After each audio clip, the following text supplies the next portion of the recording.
Abraham Lincoln. Louisiana Purchase, that's a name. You need to really get off my balls, okay? I'm gonna kick your ass. Also, why was Michelangelo so stinky? Ew.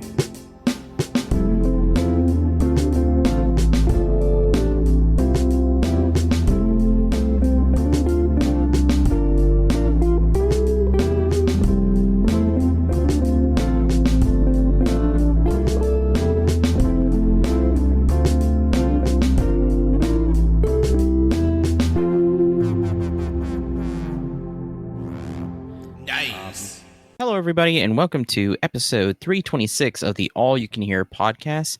My name is Wenzel, and I'm joined today by my other co-host. Super sad and in the blue, Colt, because we're going to be hitting you with some 50-pound weights right on your chest. Yeah, all right. Well, if you can tell from the title, we watched some Bollywood films. Which is I'm happy we did, because these movies are great. These movies are great. But we got a disclaimer. We didn't know what each other was picking. Personally, I just picked this movie because I saw it had a high rating, and I saw a bunch of reviews online of people saying this movie is great. But I didn't read into the reviews. I just saw that people liked it. Yeah. Turns out it's a super sad one. Yeah. To be fair, for my movie, I did see where people talked about its complexity. So I knew going in, I was like, okay, there's gonna be some tough stuff this movie deals with. For Colt's movie, didn't know anything. So man, that first sequence really kind of is like, okay, we're in for a rough fucking ride. Yup. This month we'll be this week we'll be discussing Bollywood films. We both picked one film, we came together, we watched it, and then we're here now to talk about it, to discuss it, to give you our thoughts. Of course, there will be spoilers ahead as well. You know, we won't go over every story beat, but we'll go over the biggest notes, and of course generally about the film. And and then just quick announcement for the rest of this month too. Next week's episode will be Tollywood, where we talk about Tollywood films. And then for the rest of the month, we'll be off. There won't be any more episodes, but we'll see you again in December. Yup. Quickly get out of the way. But let's get into it. So first off, what is Bollywood? So Bollywood is the Indian film industry based in Mumbai, with films being produced in the Hindi language. In 2017, Indian cinema produced 1,986 feature films, of which the largest number, 364, have been in Hindi. As per data from 2014, Hindi cinema represented 43% of Indian net box office revenue, with Tamil and Telugu cinema representing 36%, which that is Collywood and Tollywood, respectively, and the remaining regional cinema constituted 21%. Hindi cinema is one of the largest centers for film production in the world. Hindi films sold an estimated 341 million tickets in India in 2019. Earlier Hindi films tended to use either vernacular Hindustani, which is a blend of Hindi and Urdu, which Urdu is the lingua franca of Pakistan, which was mutually intelligible by speakers of either Hindi or Urdu. And while modern Hindi productions increasingly incorporate elements of Hinglish, which is just a blend of Hindi and English. The most popular commercial genre in Hindi cinema since the 1970s has been the masala film, which freely mixes different genres, including action, comedy, romance, drama, and melodrama, along with musical numbers. Now, that's interesting for us because that brings me to my next question of what did we expect of Bollywood? Did we have any prior experience with it? I don't really think I have. Like, as an adult or anything in the past, 7 years, I don't think I've seen a Bollywood movie before. So I don't really have any reference point for what they're supposed to be like. Mm-hmm. Other than maybe a few Reddit posts where it's an action movie. and they do some really cool thing where this dude's got like a bunch of guns. But other than that, no, I've got nothing. Well, because I say this because definitely whenever we discuss doing this episode along with the Tollywood one, I had assumed that probably our expectations, especially mine, were basically what we have here, the Masala film, which is musical number and this very, very lavish, just over the top performance. Because also here in America, with a lot of shows and movies, there's always references to Bollywood, and what are those? And most of those references are always Masala films, which makes sense because that's the most popular of Hindi cinema. That's the most popular in the genre, or that's the most popular genre, and that's really what I expected. And expectations were just completely thrown out the window because what we both chose were things that were not Masala films. They were just straight up dramas, I should say. Yeah, and the masala, that just like the definition of that, is that like just a mixture, like a Yep. melding? Yes. Yeah, because I've yeah. heard that word with like dishes, Indian dishes. Yeah. Just a melding. I like that. Now that I'm connecting the words I know. Yeah, and that's also too that makes so much sense because when I was looking stuff up, I kept seeing the masala term being thrown around about people talking about like everybody thinks that our films are just masala or whatever, and I was like, fuck, what is masala? Like I kept forgetting what masala meant, even though there was that competition we had one time where we all had to make it was me and Cody where we had to make curry. Yeah. Yep. Yeah, and masala was that's where I learned the word masala, and it wasn't until I just went to Wikipedia where I was like, oh, well, it's a genre. It's masala films. It's a blend. It's a blend of genres. But yeah, so it's pretty little fun fact there for you. Yay! Anyway, I was having fun because you said it was fun, and I'm having fun while I can. You're right. So let's just get into it. I'm gonna go first. My film is Monsoon Wedding from 2001, directed by Meera Nair. It's 114 minutes. It's 1 hour and 54 minutes, and it's also currently on the Criterion Collection. It's spine number 489, and it has a really, really cool cover. And I'll just say, after watching this film, and with it being November, and hopefully Barnes & Noble has their Criterion sale, I'm gonna get it. Oh hell yeah! I'll just say that. But yeah, so I'll just go quickly into the synopsis, and then we'll go into the story after this, and then talking about the cast. So the synopsis: a stressed father, a bride to be with a secret, a smitten event planner, and relatives from around the world create much ado about the preparations for an arranged marriage in India. As a romantic monsoon rains loom, the extended Verma family reunites from around the globe for a last-minute arranged marriage in New Delhi. This film traces 5 intersecting stories, each navigating different aspects of love as they cross boundaries of class, continent, and morality. The cast is I don't talk about the full cast. These are our main people we follow. If there's some people, but you follow a decent amount. You follow a lot, and yeah. So let me just go into it. So the father, Lalit Verma, played by Nasiruddin Shah. If I don't get any of these right, I'm sorry. I always try to do better. I always try my best, and I'll always try to do better. Next up, the wife or the mother, Pimi Verma, played by Lilette Dubey. Next up is the adopted niece, Ria Verma, played by Shafali Shah. Next up is the daughter, the one who's getting married, the bride, Aditi Verma, played by Vasundhara Das. Next up is the son, Varun Verma, played by Ishan Nair. Then the groom, Hemant Rai, played by Parvin Dabas. Then the house help is Alice, played by Tilotama Shom, I believe they say that. Next up is the wedding event planner, Doobie, played by Vijay Raz. And then the uncle Tej Puri, played by Rajat Kapoor. And then Rahul Chadha, who is the like he is, oh gosh, he's like the son of, he's basically kind of doing like just kind of like helping around. Is that the guy that was from Australia? Yes, he's the Australian. Yeah. He's played by Randeep Huda, and that's really it. These are the main players that we see here, and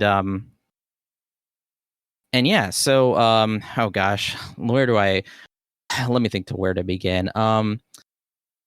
So basically, what we have here is like we have they're doing a traditional Punjabi Hindu wedding, setting it up, and most of the storylines that we follow are like the father trying to put everything together, while we have Aditi, the bride, who is in an affair basically with her ex-boyfriend, who is a TV host, a host of a show.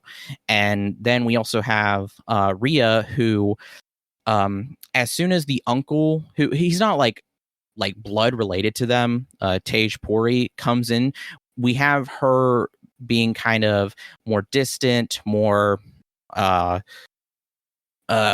little, oh gosh, what's the word, protective of another relative who is just a little girl. Aaliyah, yes, Aaliyah.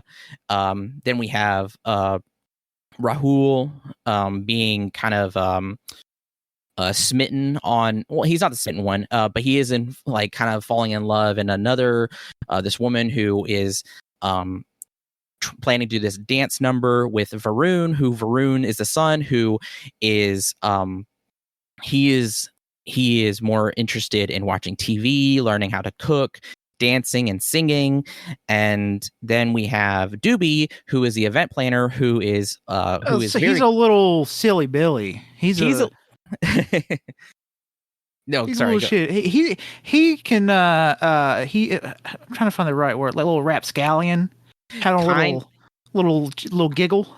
Kind of. He's definitely kind of like he even calls himself a vagabond, even though he has planned weddings and he follows through, and he actually makes a lot of money from them. But he's falling in love with the housekeeper, which is Alice. And yeah.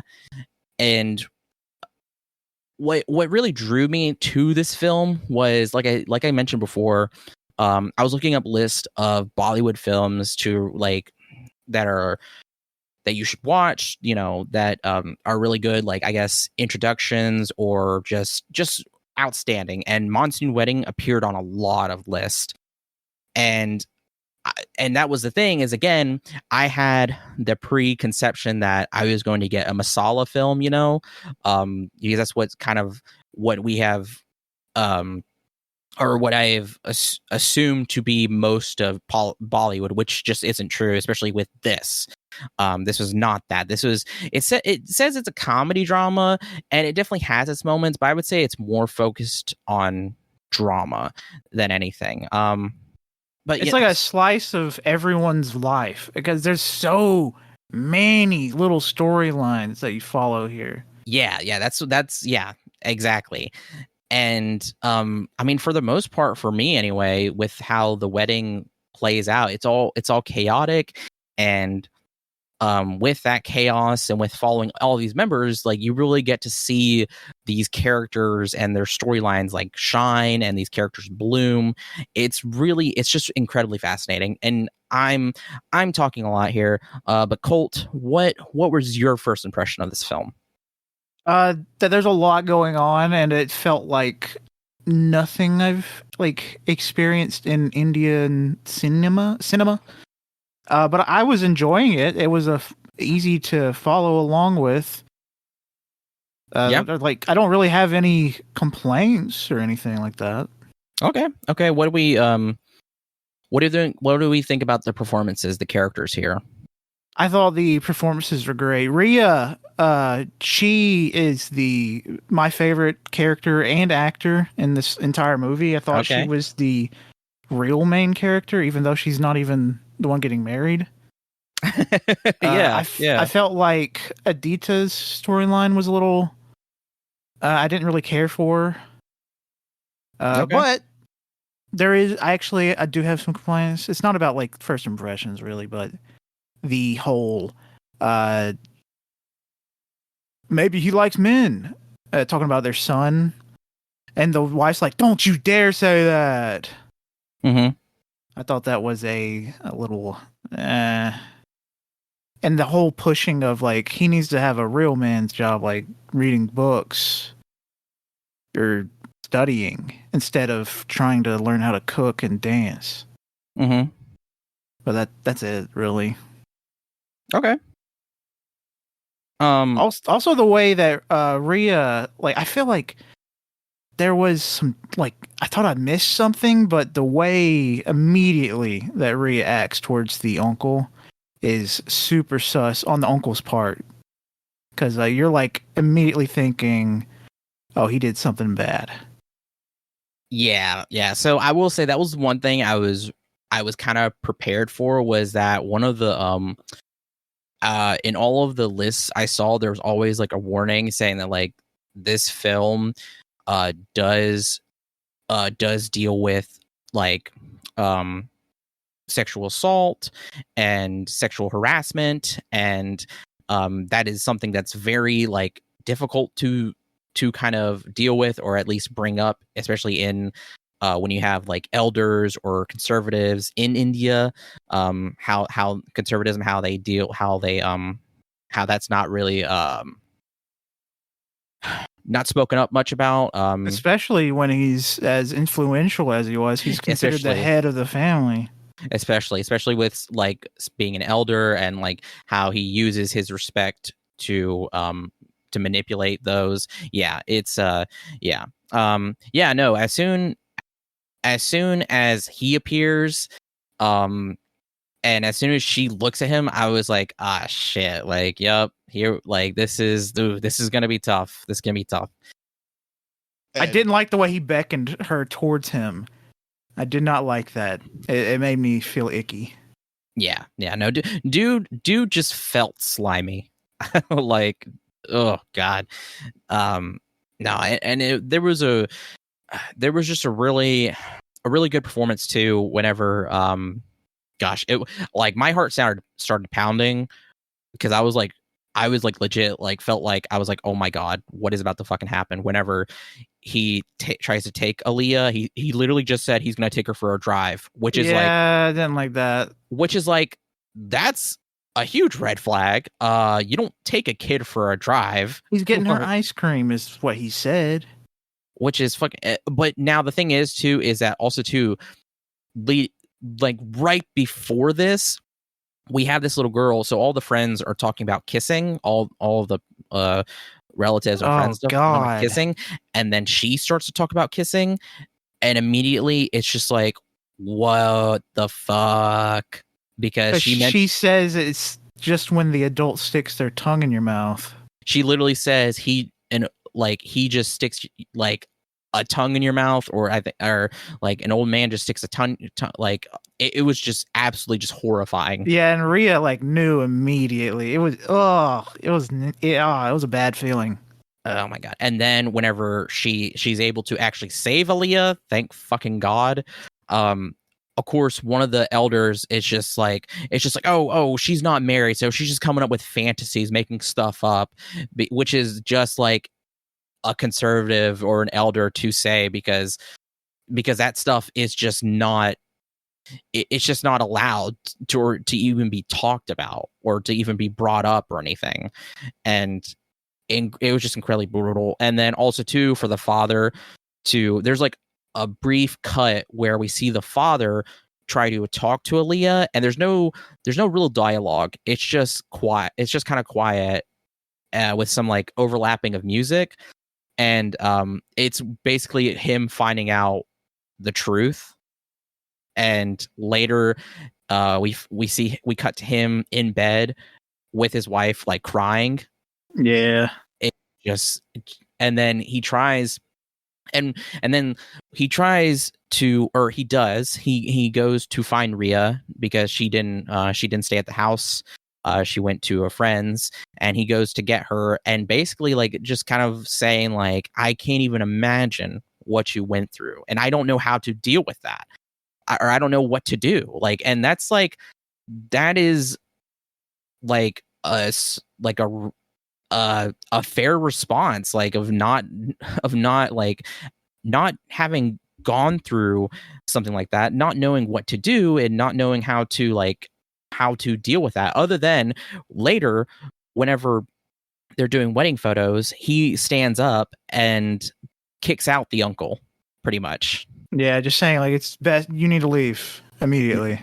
Yeah, and that's what I really love about this film. Like, I know we're kind of like skipping a little kind of over everything because there's a lot of storylines here. There's but so many to follow. But that's the thing I saw, and I really appreciate others who watch this film, is that basically it's just showing that at the end of it all, love does triumph, and I think that's incredible, because like incredible performance from Shah, Nasiruddin Shah, of like being so scared but then willing to stand up, and then he loves his family so much that he's willing to do this.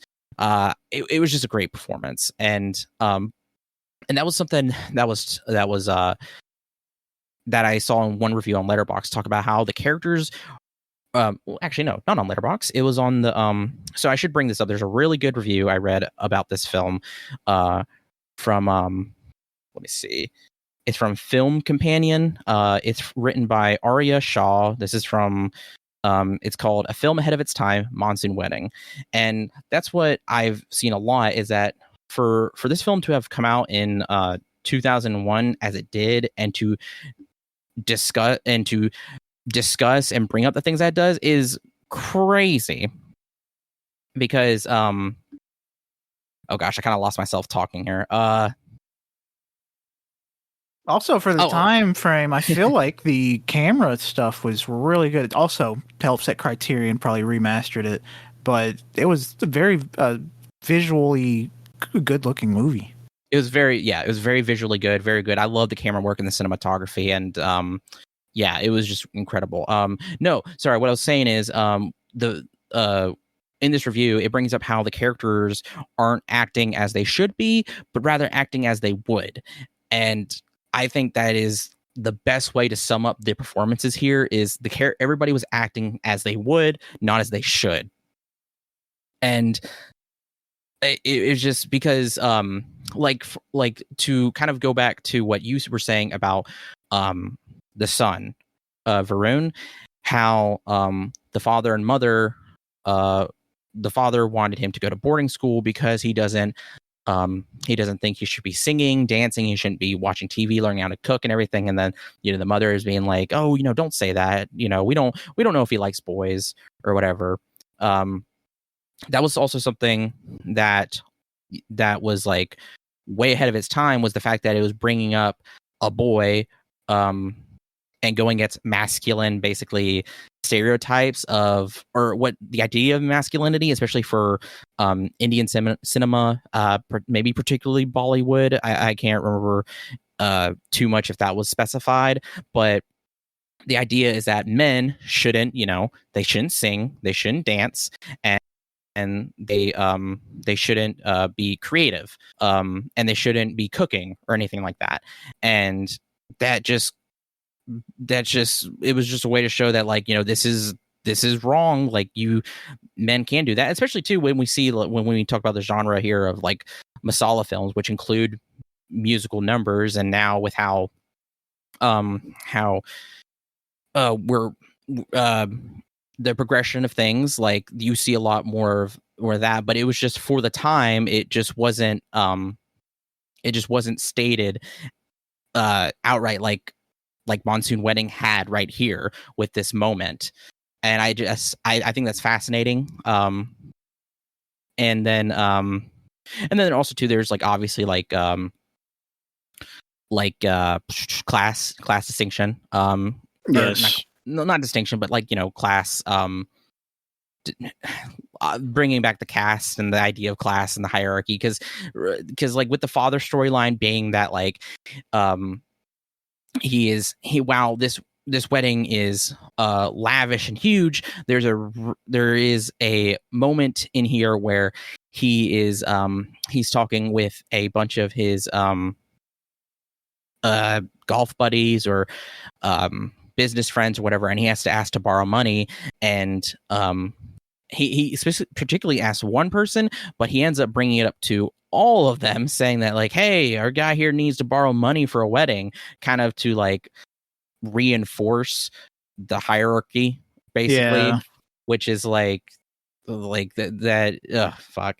And then not only that too, like there's a Doobie ends up getting with the house help Alice. They end up having basically their own little wedding, I believe. Yeah, but it's not on screen.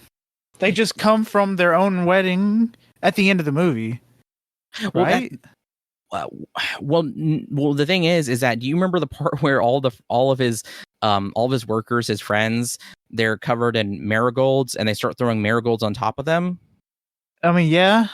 I think that was their wedding. Oh, I think. Okay. I should have looked that up, because like there's kind of that like there too, and like there's this big chaotic chaotic, just colorful wedding happening, and then there's the event planner and the housekeeper having this small, silent, quiet wedding. Like, but at the same time, in both of them, there is still love. Yeah.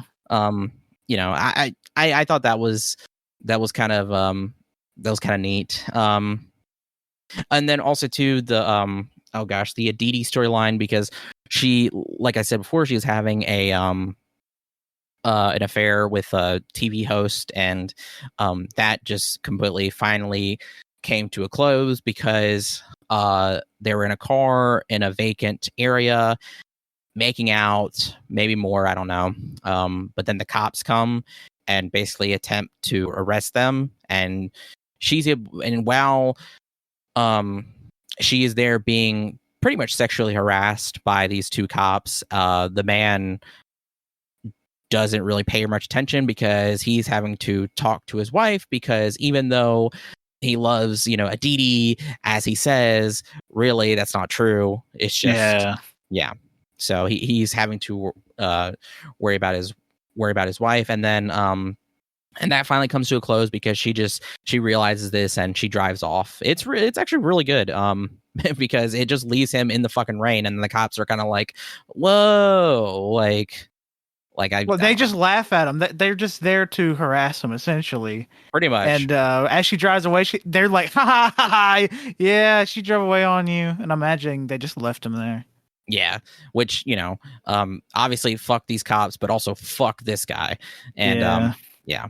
So, and then she ends up telling her groom about this, which, obviously can go either way. And it ends up being that, like, okay, like, we can put this behind us. We can at least try to make it work,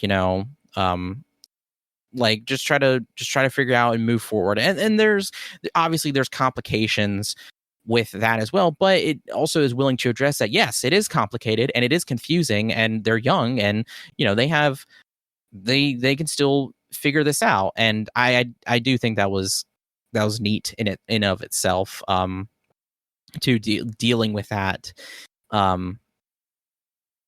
Gosh, sorry, I've talked a lot. Did you have any thoughts on these, on any of these I've mentioned? Any other like thoughts? I said, I'm not a huge fan on the Aditi storyline, also because, like, isn't it an arranged marriage? Okay, yeah. So wow, that leads me right into what I was going to talk about. So what's interesting about this is that it is an arranged marriage, and so what that means is that the bride and groom don't really know anything about each other. They've only really known each other for what, like 2 weeks, I want to say. I think this might be their first time meeting in person. Yeah, they I think it was the first time they met in person because they were both like super shy.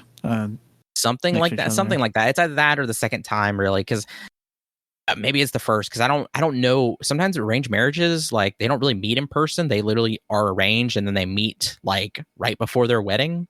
Yeah, which I know it's a different culture thing. I just don't like that.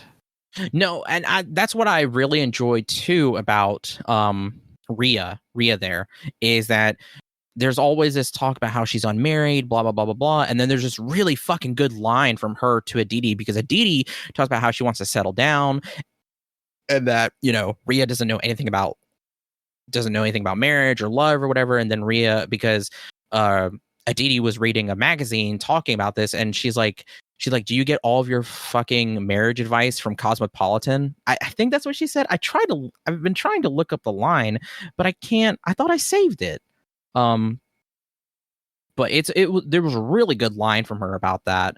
And then also too, what was really good was that Aditi was like, well, how would you know about passion if you've never been married? And then Rhea is able to get back at her by saying like, well, can you not just marry somebody out of love?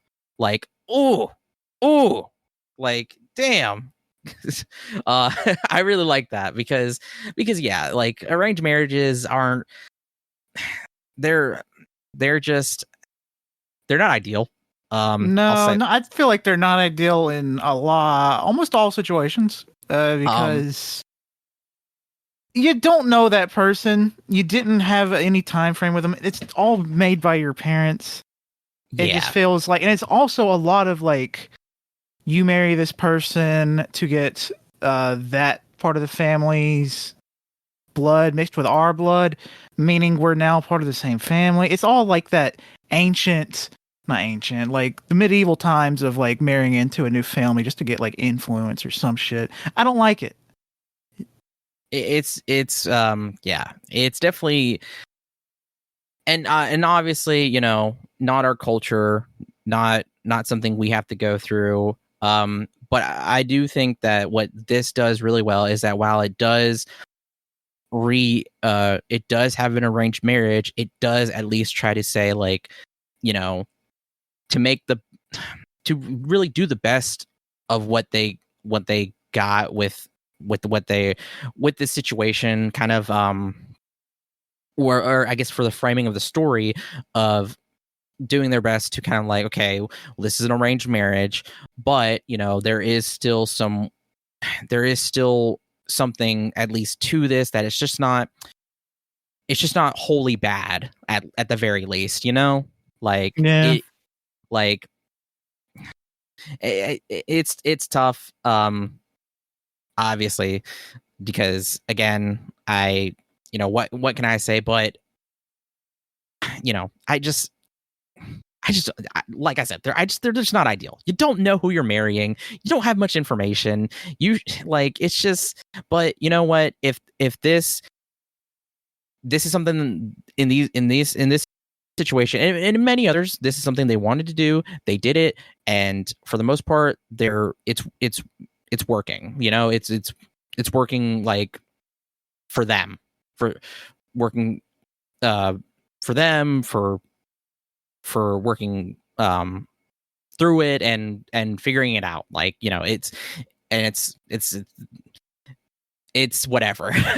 Sorry, I don't really know how to phrase, because I don't want to say it's fine, you know, but like, it is what it is, and but that doesn't always have to be the case. Yeah. And then I just love to, at the very beginning of the credits, or when the credits start, the director puts in a final line, or saying, give me a second. Okay, sorry. There is a dedication at the very beginning, which is for my family, from the director. And I just think that was a very, like,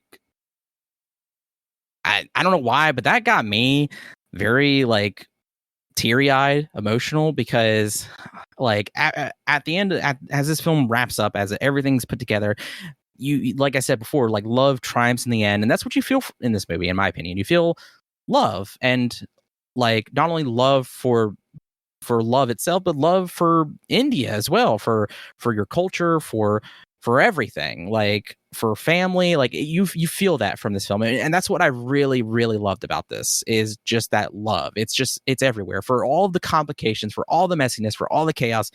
In the end, love is there, and love is so strong between this family, and I really, that's what I really appreciated about this. I think that's fair to say. But yeah, I guess to wrap up about my film, I gave it a 4.5 out of 5. I really love this. I thought it was great. Like I said before, it's on the Criterion Collection, and I'm definitely gonna get it, because I remember when we were originally looking up this film, I saw that it was on Criterion, and I was like, oh, it's on the Criterion channel. So I tried to look it up, and it wasn't on the channel. But then I looked up again. It's like, oh no, it's in the collection. Like if I would have known that, I would have just straight up bought it, or not bought it because I hadn't watched it. But now I'm definitely gonna buy it because I just love it so much. The hell yeah! I gave it 4 stars. I enjoyed it. I enjoyed my time with it. There were times where I was like not as into some storylines, and the one I just didn't like. But overall, it was a good experience. And the ending, I really liked the ending where they're all just having fun in Dancing? the rain. Yeah, I really like that. Again, like I said, that love, man, you just really feel it. Also, it was funny because there was a scene where someone has an umbrella. And it's made out of flowers. It is an aesthetically pleasing umbrella, but it was not blocking any water. No, the amount of marigolds that are used is insane. And beautiful flower, and the way that guy ate it just without any prep was not ideal. Not something I'm interested in. But like I don't know, like the way there was something so aesthetic of whenever Doobie is eating marigolds. I'm like, wow. I hate floral tastes, so I know I would not like that. I mean, yeah, everybody has their tastes, and that's fine. I haven't tried it, so I couldn't tell you.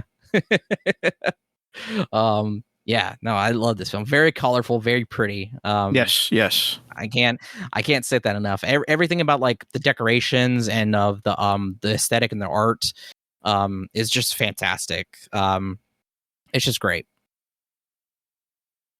I agree, 100%. Good movie. Mostly a good time. With some very icky, but it's for the movie's benefit scenes. Yeah. So does that mean we're moving on to my film? Yeah. All right. Yes. Like I said earlier with my movie, just picked it because it's had good reviews. It is Monsoon, 2015, directed by Niraj Gaiwan. It is 1 hour and 46 minutes, so it's pretty short. I think we rented it, but it might be on Netflix depending on where you are in the world. Monsoon, it translates into crematorium, which makes sense. It makes the content. So much sense. I when I was looking up stuff about this film, I saw where it said that's what it means. I was like, "Fuck, no." Yeah, if I knew that, I would have known a lot more before it happened. Yeah. It's also known as Fly Away Solo in English.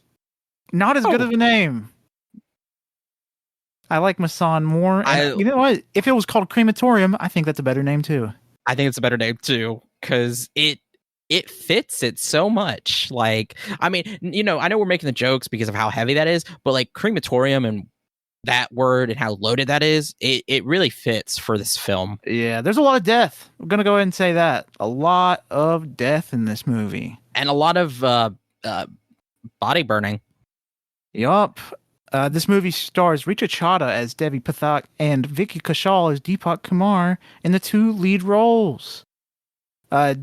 Both people did fantastic. Devi is my favorite of the 2, beautiful.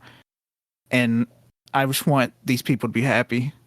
Because after this movie, they just need happiness, man. They just needed. Oh my god! I'm remembering. I remember. Oh no! Oh no! Okay, let's get into it. This movie was Kushal's debut Hindi film and is also the directorial debut of Niraj Gawande. So he just said, you know what? Let's hit it out of the park first try. Here's a great movie. But also, everything bad that can happen will happen. And you know what? I'm just gonna hit you with some story details. It's not I have the entire story here mapped out, and it's really not that much. It's like 4 paragraphs worth. But man, I'm about to bombard you listeners like there's no tomorrow with some very sad stuff. But we'll talk intermittently. Yeah. Devi Pathak, a trainer at a coaching computer center, and her student Piyush Argawal are caught having sex in a hotel room by policemen who had been tipped off by the hotel staff. Now, I should mention, he said student. They're like both the same age. Yeah, it's a college. So it's a college. She's training. They're both of age. You know? Yes. Where was I? They were caught having sex. Hotel House staff. were tipped off. Yeah. Inspector Mishra records the barely clad Devi on his mobile phone, and Piyush locks himself in the bathroom and commits suicide by slitting his wrists. Yeah, it was like immediate, like, oh, goodness gracious. And right after that, Inspector Mishra threatens to book Devi for abetting Piyush's suicide and demands a bribe of 300,000 rupees, which is equivalent to today's rupees currency of 450,000. And today in US dollars, it's $5,700. From Devi's father, Vidyahar Pathak, who is a Sanskrit professor who now runs a bookshop with an income of about 10,000 rupees a month. So this 300,000 rupees bribe was just not going to happen. You have anything to say? No, like really we get we get into it like with that and just the absolute corruption of not only the police but then also too of just like how taboo it is, like sex things are. How just the conservatism of within Indian society. Yeah, because there was a lot of stuff in there that was like, that's so fucking conservative. I can't remember exactly, but it was the sex stuff for sure. Well, I should mention too, the last movie, Monsoon Wedding, briefly touches upon kind of this stuff too. With like there is I didn't say this, but at the very beginning of the fucking movie, this is Monsoon Wedding. They have a woman come in who does Indian dubs. Yes, they did. Oh my god, she's a dubbist. And she was doing I believe a Hindi dub for a porn scene, and she literally did that on air. Yeah, she's just moaning on air. So I don't understand. This movie came out 14 years later. I don't know if like the climate changed in that time frame, but I don't know. I'm not sure. I'm sorry. We it's definitely interesting. Because in Monsoon Wedding, they were addressing like censorship and they even bring up the U.S. briefly about censorship and like, globalism. So in any case, it's incredibly just horrific what they'll do, because when it comes to sex, like how much they're willing to humiliate you, to shame you, to hurt you. I mean, it is like insane. Like, I mean, like they were getting forceful with this girl or for this woman. They were, blackmailing her, and they threatened like this man killed himself just because he didn't want people to see him in that way. Yeah. Cause they that was a huge threat, which was like basically like making this seem like it's a scandal, posting this, wherever, having his family see that, like it's just like everything possibly say to basically make it seem like his life will be forever ruined beyond repair because he had sex with a woman and they were not married. Yeah. which is not great. But hey, want to jump back into this story? Yeah, sure. Okay, you know Pathak, he has his little book stand. He also has a little book stand child. You know how every book stand has. Pathak is tempted by a betting game where people bet on small boys to dive and collect the maximum number of coins from the Ganges riverbed within a specified time frame. And his little tall child friend, he's like, he wants to do the dive himself, and he's like, no. He said he barred Jonta, who is the boy, from participating in the games, but he relents after the threats from Mishra increase.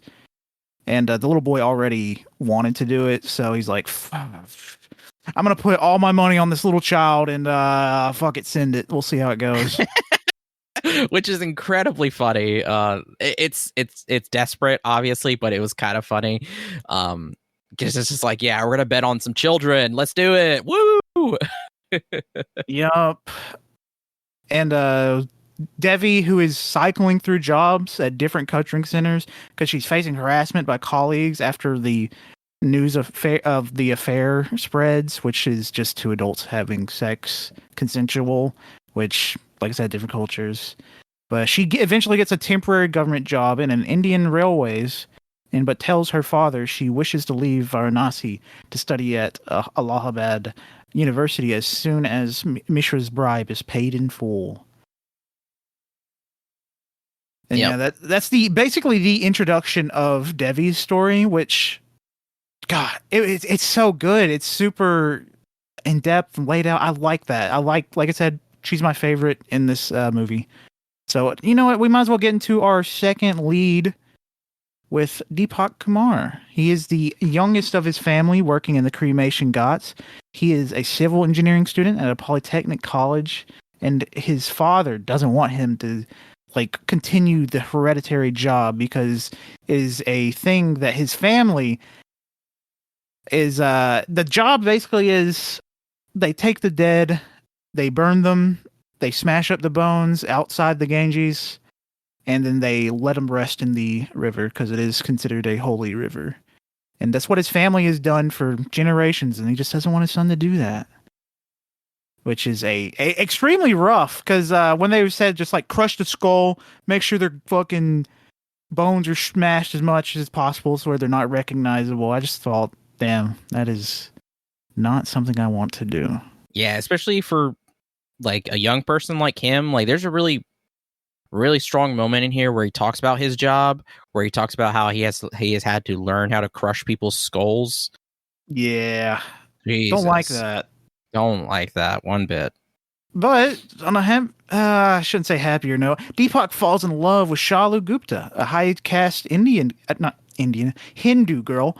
They start meeting each other, and during a trip to Allahabad on the banks of the Ganges, they share an intimate moment where they give a little kissy.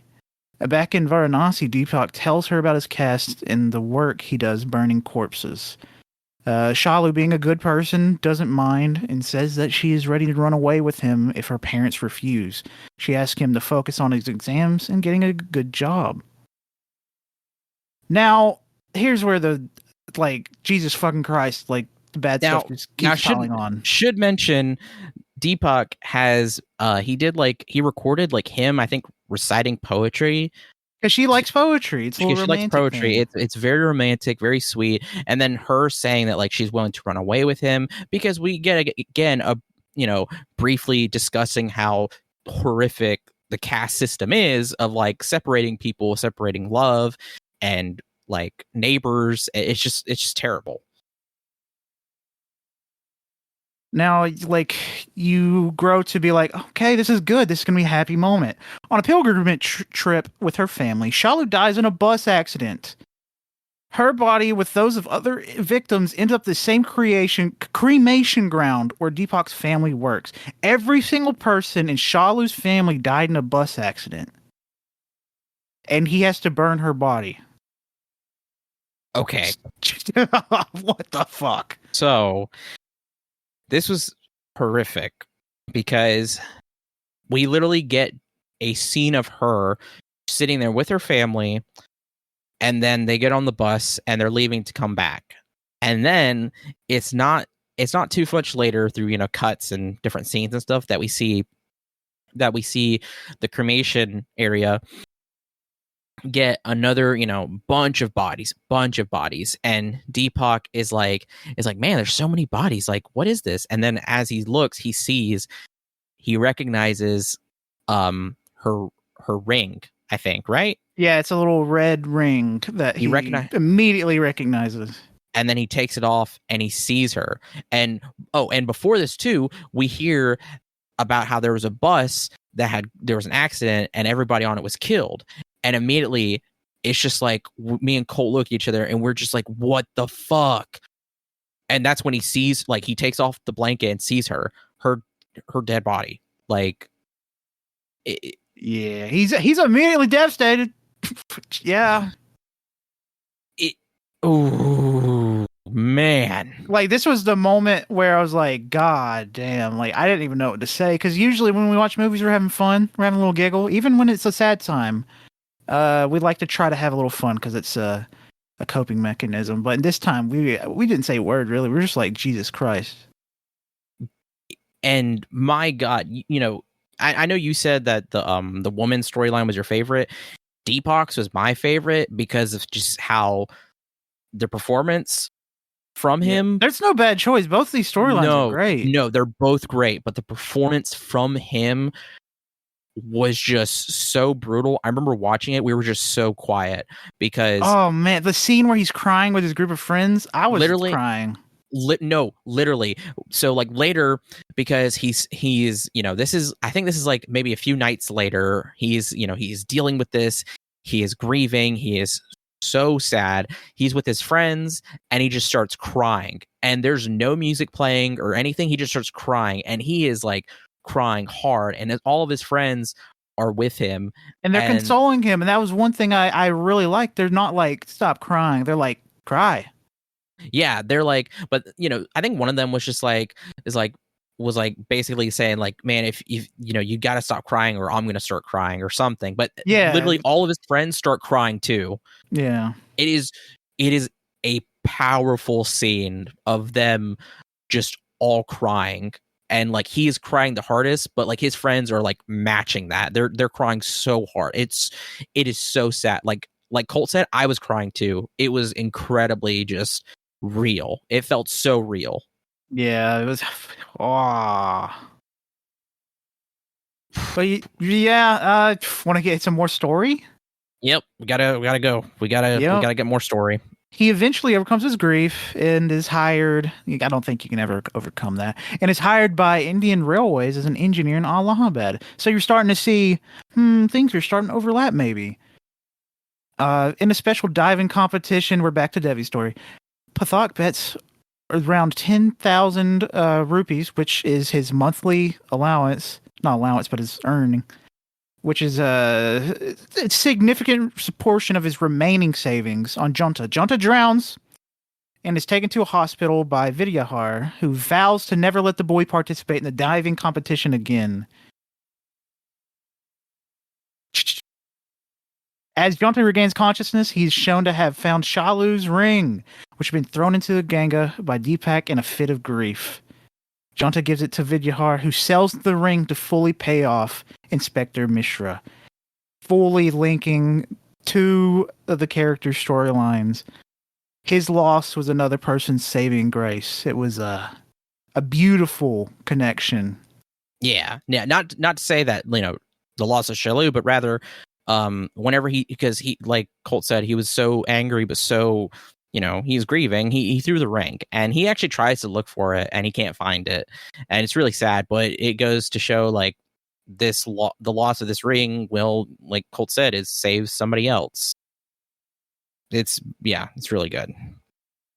Yeah, and just the last little bit. Before leaving Varanasi, Devi visits Piyush's family, where his father shouts and slaps her away. She comes to the banks of the Ganges to immerse the gift Piyush had given her on the fateful day in the hotel. Deepak, who is by the bank, notices her crying and offers her a drink of water. A boatman beckons both of them, offering them a ride towards Sangam. They both board the boat and strike up a conversation, and then credits roll. Yep. And that's the movie. Yep, and that's it. And I really love that ending because it has a little bit of ambiguity. You know, you could be like, it feels like a happier ending for in comparison to everything else that happened in the story, because it says like maybe a potential they became friends or possibly more. Maybe they became friends. Maybe they became, you know, lovers. Maybe they became, you know, something, or maybe they became nothing. Maybe they just had a nice conversation and went about their separate ways. But for the most part, they are going down their paths and they are moving forward with their lives. And for the most part, it seems like to be a positive thing. I mean, she's going to back to school. He got a job, like he completed school. He's working, like it's, you know, it's a good ending at the very least. Yes. Like we were experiencing it, it would just felt like blow after blow. Because like the storylines weren't like broken up in the way we broke them. Like they were kind of happening. Like one bad thing happens to Devi, one bad thing happens to Deepak. It just goes back and forth. So just to have that nice ending was very nice. Yeah, it was very. I would say like it's pretty much like for the most of the movie, it is that of just like kind of just suffering, and then really the turnaround is, or we see the turnaround when Deepak, because he's grieving so much that he misses his exams in his school, so he has to retake them, and but we see him able to come through to finally get back to going to school, to continue his education and get a job. And then we see Devi,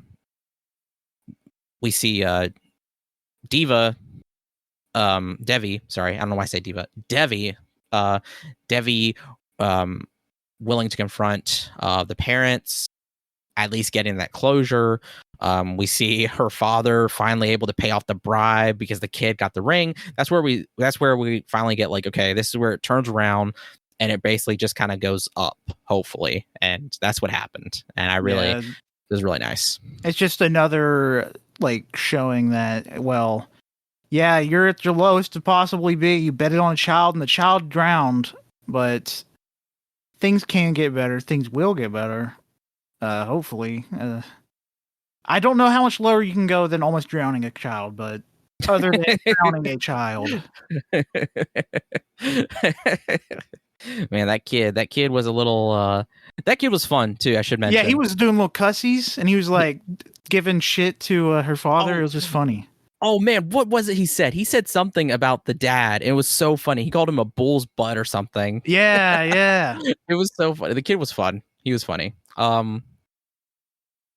Oh man, yeah, it was just it was a beautiful film. I mean, all in all, like especially too with the, like I said before, the crematorium being what it was, basically putting away the dead, putting away the past, which is what this film is, like dealing with, like, you know, suicide, with, I mean, a tragic death, and willing to go forward. And then what's interesting too is that I saw one of the things that talking about this title crematorium, and how like I said, that word is loaded because the idea of decay, destruction, entropy, but at the same time entropy is is basically moving, is time moving forward, or we're moving forward. And you know, that kind of works with the Fly Away Solo title, but it's just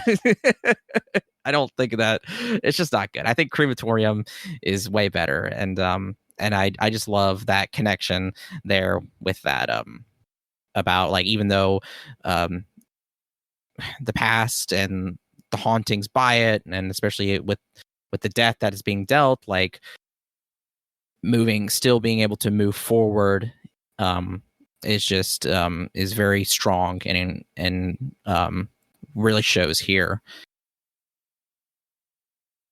Yeah, I agree. Do you have any other finishing thoughts? Any things you'd like to say about this movie?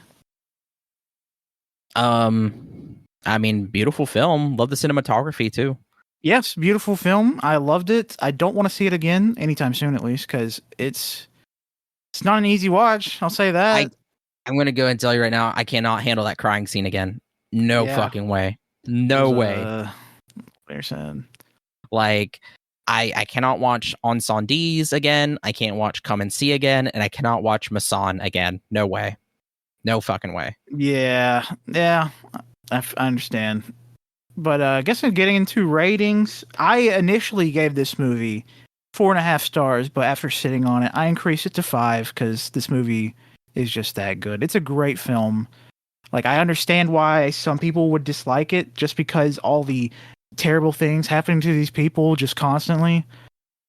But to me personally, that's I like things that are a little sadder, and this really hit.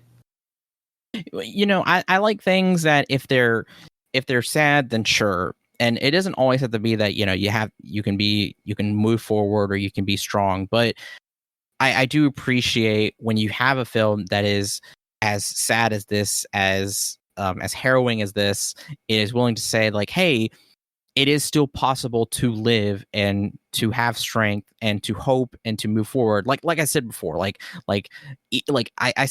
and I'm having kind of like this kind of conflicted here because entropy. Whenever I think of entropy, I think of decay, I think of destruction, and I think of you know, how as time moves forward, your matter and stuff is breaking apart and breaking down. But in this case, it is just the natural process of moving forward, going on with your life, you know, and not to say that the past and what's haunts you still can't hurt and it doesn't matter. It's just something that you can do that is possible. It's not easy and you can never get over it, but you can do it. And that's what I really love about that. I give it 5 stars right off the bat. I love this film. It was incredible. Fuck yeah. We highly recommend this movie. We highly recommend both these movies. They're great films. They're very, very incredible. I recommend them. Absolutely. But yeah, this wraps it up for the Bollywood episode. Again, next week we will be doing Tollywood, which is a little different from Bollywood. I'll say that. Yeah, we had fun. We had fun there. we had a lot of fun with that. So yeah, stay tuned for that as well. I guess to go into plugs. Thank you for listening. You can listen to the All You Can Hear podcast on SoundCloud, iTunes, Apple Podcast, Google Podcasts, Spotify, Overcast. Leave us a review, a like, give us feedback, tell us how we're doing. We really appreciate it. Follow us on Twitter at AYCH Podcast. You can follow the Backlog Boys Pod on Twitter as well. You can follow the AYCH Xtra account on Twitter as well. But we are moving stuff from the AYCH Xtra feed to the AYCH Podcast main feed. So, you know, bear with us as we do that. You can follow us on Blue Sky, aychpodcast.bsesky.social. You can follow us on Instagram, AYCH Podcast. You can follow us on twitch.tv/AllYouCanHear. You can follow us on YouTube, All You Can Hear, where we post our VODs. Finally, you can follow me on Twitter at WinzyWilkie. You can follow my art, Instagram, Threads, and Blue Sky at World of Winsy. You can follow me on Bookstagram, Wenzel Banters, and my Linktree has links for everything, including my Goodreads and Letterboxd. Thank you so much. My name is Colt. Follow me on Twitter at ColtD00. Follow me on Blue Sky, ColtD99. Also, if you feel like it, give yourself a little tap on the stomach and just like pretend you're playing the bongos. You could have fun doing that. Just a suggestion. Yeah, I agree. Actually, you can have a lot of fun doing that. Yeah, and that's it. Great movies. So happy start to November, I guess. Happy start November. Halloween's gone. We gotta wait another year for that. So no more scary movies. No more being scared. Only not scary stuff. Yep.